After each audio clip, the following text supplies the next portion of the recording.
जोहार में 19 मई को रोजगार मेला। पालघर जिले के युवाओं के लिए अच्छी खबर है। जोहार में 19 मई को रोजगार मेले का आयोजन किया जा रहा है। जिला कौशल विकास, रोजगार और उद्योजकता मार्गदर्शन केंद्र पालघर तथा भगवान बिरसा मुंडा शासकीय औद्योगिक प्रशिक्षण संस्थान के संयुक्त प्रयास से ये रोजगार मेला आयोजित होगा। इस मेले में 10वीं 12वीं ITI डिप्लोमा और स्नातक तक शिक्षित उम्मीदवारों को विभिन्न कंपनियों में रोजगार के अवसर मिलेंगे। उम्मीदवारों को पहले महास्वयं पोर्टल पर ऑनलाइन पंजीकरण करना आवश्यक है। इंटरव्यू के समय बायोडाटा, फोटो, आधार कार्ड, बैंक विवरण और शैक्षणिक प्रमाण पत्र साथ लाने के निर्देश दिए गए हैं।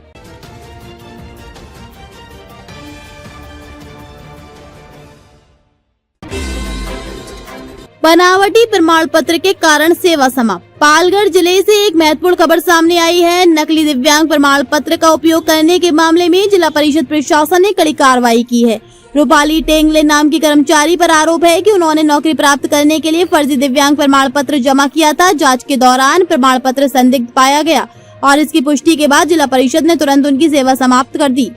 इस मामले में पालघर पुलिस ने कार्रवाई करते हुए आरोपी को गिरफ्तार किया और अदालत में पेश किया गया। अदालत ने उन्हें 5 दिन की पुलिस हिरासत में भेज दिया है।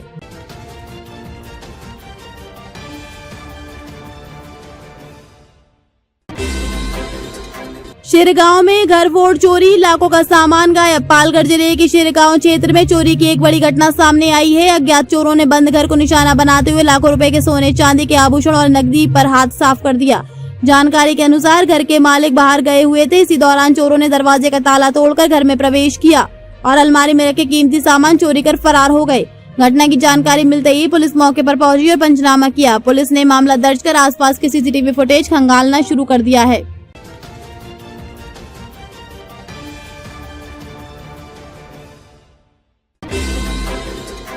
सड़क दुर्घटना में युवक गंभीर घायल। पालघर जिले में सड़क हादसों का सिलसिला थमने का नाम नहीं ले रहा है। ताजा मामला तेज रफ्तार बाइक और 4 पहिया वाहन की टक्कर से जुड़ा है। बताया जा रहा है कि युवक बाइक से अपने घर लौट रहा था, तभी सामने से आ रहे वाहन से जोरदार टक्कर हो गई। हादसे में युवक गंभीर रूप से घायल हो गया। स्थानीय लोगों की मदद से घायल को तुरंत नजदीकी अस्पताल में भर्ती कराया गया, जहाँ उसका इलाज जारी है।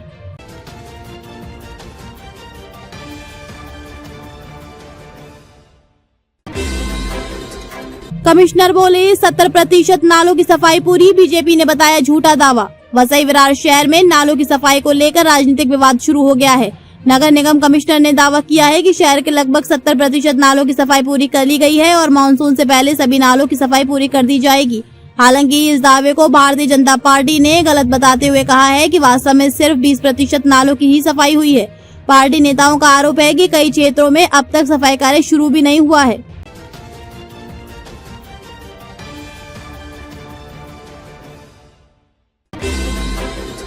नीट पेपर लीक मामले में महाराष्ट्र के नांदेड़ में CBI की छापेमारी। 5 लाख में पेपर खरीदने का शक।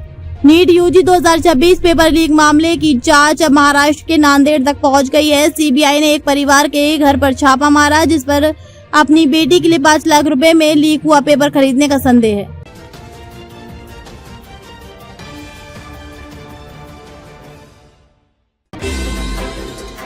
मुंबई अहमदाबाद बुलेट ट्रेन परियोजना में बड़ी उपलब्धि। विखरौली साइट पर उतारा गया 350 टन का TBM cutter head. Mumbai Ahmedabad bullet train परियोजना में विखरौली टनल साइट पर 350 टन का विशाल TBM कटर हेड सफलतापूर्वक उतारा गया।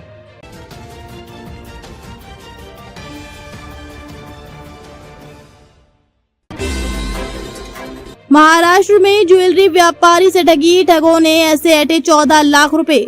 महाराष्ट्र के ठाणे में सस्ते दाम पर सोना दिलाने का झांसा देकर एक ज्वेलरी व्यापारी से 14 लाख रुपए की ठगी का मामला सामने आया है। गोरेगांव निवासी व्यापारी ने आरोप लगाया कि 6 लोगों ने 100 ग्राम सोना देने का वादा कर उससे नगद रकम ले ली, लेकिन सोना नहीं दिया।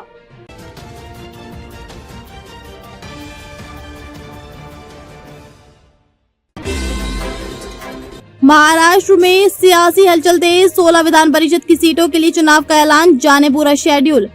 महाराष्ट्र में विधान परिषद की 16 सीटों के चुनाव का ऐलान हो गया है। अधिसूचना 25 मई को जारी होगी। 18 जून को मतदान और 22 जून को मतगणना होगी।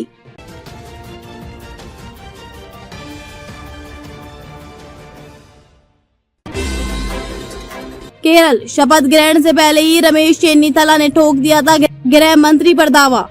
केरल में 10 साल बाद यूडीएफ की वापसी हुई है, जिसमें वीडी सतीशन ने मुख्यमंत्री पद की शपथ ली। शपथ ग्रहण से पहले रमेश चेन्नीथला ने गृह मंत्री बनने का दावा किया।